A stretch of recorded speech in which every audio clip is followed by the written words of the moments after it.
Okay, number 17 is going to take a lot of work here. We've got to, in fact, I tried this one. I think there's a typo in this one, but I'm going to work it out and show you what I think the answers are. When I tested the answers, neither one of them worked, so I say there's no solution if I've read the problem correctly.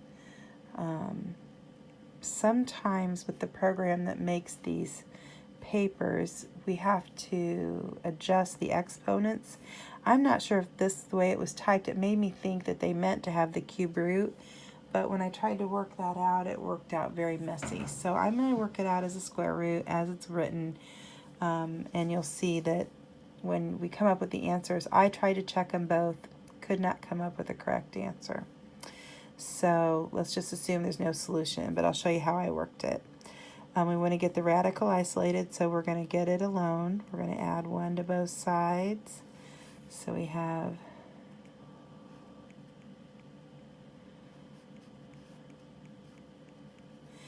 this. And then we need to divide by 3 because we can't even have the 3 out here. So we're going to have x minus 1 equals x plus 1 over 3. It was multiplied by 3, so to get rid of it, we divided by 3. Now, because we have the radical isolated, we should, and it's squared, so it has a 2 here, so we're going to square both sides of the problem. And so we come up with x minus 1 equals x plus 1 times x plus 1 is x squared plus 2x plus 1 on top, and 3 squared is 9. And now I want to solve for x. Since we do have fractions, I like to get rid of the fractions. And so I would actually multiply everything by 9, each term times 9, like that. And when I do that, I would have 9x minus 9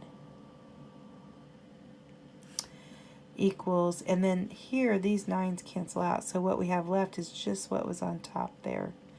We're not multiplying those top numbers by 9 because the 9's canceled here. Alright, so we're at this stage, and when you want to solve a quadratic equation, exponent of 2, you need to make sure it equals 0.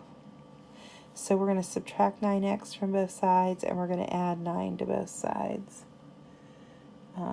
Which might be why mine didn't work out, because I'm looking back over my work now and going, oops, I shouldn't have done that. Okay, so we have x squared, and when we subtract 9x here, we get negative 7x. If we add 9 here, we get plus 10. That's much better. Maybe that's why it didn't work for me when I practiced. Okay, so now when you factor these, we have x minus 5 and x minus 2. And when you set them equal to 0 to solve for x, x minus 2 equals 0, we end up getting x is 2 and x is 5. And you'll need to check those into your answer to see if they both work. If we say up here 5 minus 1, that's 4. 3 times the square root of 4. So 3 times 2 is 6, minus 1 is 5. And then if we put 5 in, yep, that one works, 5 works. If we put 2 in, 2 here and 2 here, 2 minus 1 is 1. So 3 minus 1 is 2. Yep, they both work. All right.